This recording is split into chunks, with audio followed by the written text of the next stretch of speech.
확인해 보도록 하죠. 코스피 시장에서는 기관이 오늘 좀 바빴습니다. 매도였다가 매수로 좀 전환하면서 마무리가 됐는데요. 외국인들은 232억 소폭 매도 우위로 마감이 됐습니다. 어떤 종목들 주로 사고 팔았습니까? 네, 오늘 수급의 경우는 상당히 좀 다이나믹한 흐름을 보였다라고 말씀드릴 수 있을 것 같습니다. 장 초반에는 중국 지표에 대한 좀 우려감 발생을 하면서 외국인과 기관의 이제 동반 순매도, 큰 폭은 아니었지만 약간 경계적인 매도세 좀 나왔었는데요. 중국 지표가 생각보다 뭐 그렇게 나쁘지 않게 예상치에 부합하는 수준으로 발생을 하면서 기관과 외국인의 순매수 조금씩 이제 유입되는 모습 나타났습니다. 하지만 장 후반으로 갈수록 기관의 순매수는 강화되고 외국인은 여전히 코스피 시장에 대해서 조금 부담스러워하는 그런 모습이 나타난 것으로 보여지고 있습니다. 외국인은 여전히 코스피보다는 코스닥에 좀 러브콜을 아직까지는 좀 보내고 있다라고 말씀드릴 수 있을 것 같고요. 기관의 매수세는 이제 극명하게 나뉘었습니다. 투신 같은 경우에는 좀 매도를 지속한 반면 연기금 같은 경우에는 매수가 좀 강하게 들어오는 모습이었는데 연기금 같은 경우에는 아무래도 현재 지금 펀더멘털상 좀 종목들이 저가에 있는 부분이기 때문에 장기 투자적인 가격적인 메리트를 좀 중시하지 않았나 이렇게 판단을 하고 있습니다. 앞서 말씀드렸던 이제 거래량 회복이 이제 수급에도 상당히 중요합니다. 거래량 회복이 현재처럼 좀 이어지는 긍정적인 모습 나타나고 있다면 향후에도 전반적으로 외국인이나 기관의 수급 개선 기대에 대한 감은 좀 가질 수 있지 않을까 이렇게 판단을 하고 있습니다. 그러면은 이제 그 외국인 기관별로 순매수한 종목 한번 살펴보도록 하겠습니다. 거래소에서 외국인의 경우는 역시 삼성전자 가장 좀 강하게 매수를 한 흐름입니다. 가격적인 매력에 있어서 외국인도 이제는 삼성전자가 사볼 만한 가격이 아닌가라고 판단을 하고 있는 것으로 보여지고 있고요.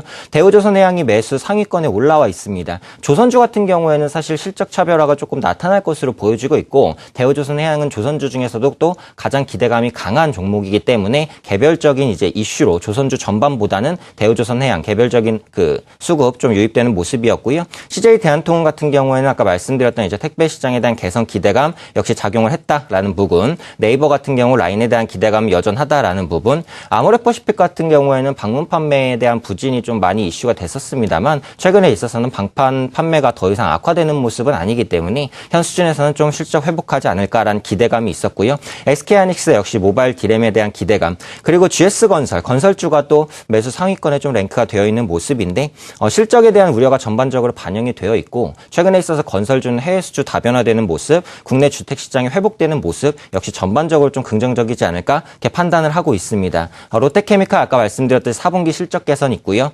고려아연의 경우 이제 매수 상위권에 좀 올라와 있는데 그간 금값 하락에 의해서 이제 낙폭이 과대했었던 부분, 최근에 금값이 바닥을 찍고 올라오면서 좀 긍정적인 모습 나타내지 않나 이렇게 판단을 하고 있습니다. 네, 매도한 종목 보시면은 이제 기아차랑 현대차 매도 상위권에 좀 올라와 있는 모습이고요. 신한지주 역시 은행에 대한 좀 불안감으로 매도세가 나타났다 판단할 수 있을 것 같습니다. 기관의 수급 한번 살펴보시면 코덱스 레버리지 순매수, 그리고 고려아연 역시 금값에 대한 기대감이 있었고요. 순매도 종목으로는 SK텔레콤 역시 고점에 대한 부담감 작용한 것으로 판단하고 있습니다. 네. 코스피의 수급 동향 살펴봤습니다. 자, 코스닥도 짧게 한번 확인을 해보도록 하겠습니다. 네, 순매수도 상위 종목만 짧게 좀 보도록 하겠습니다. 금일 외국인과 기관들의 매수 탑픽 종목이 겹쳤는데요. 바로 서울 반도체입니다. 외국인이 240억 원, 그리고 기관 쪽에서 87억 원 정도의 매수를 보였고요. 이 밖에 홈쇼핑 관련된 종목들에도 양호한 수급 좀 유입이 됐습니다. 반면에 외국인들의 매도 종목은 성광밴드와 레드로버인데 레드로버는 넛잡과 관련돼서 이제 일단 기대감을 사고 그 이후에는 좀 파는 쪽에 흐름이 나타나는 것 같고, 기관들의 경우에는 오늘 상한가에도 불구하고 썬데이 토즈 쪽에 매도가 좀 집중된 모습들 함께 확인해 보실 수 있습니다. 네, 수급 동향 점검.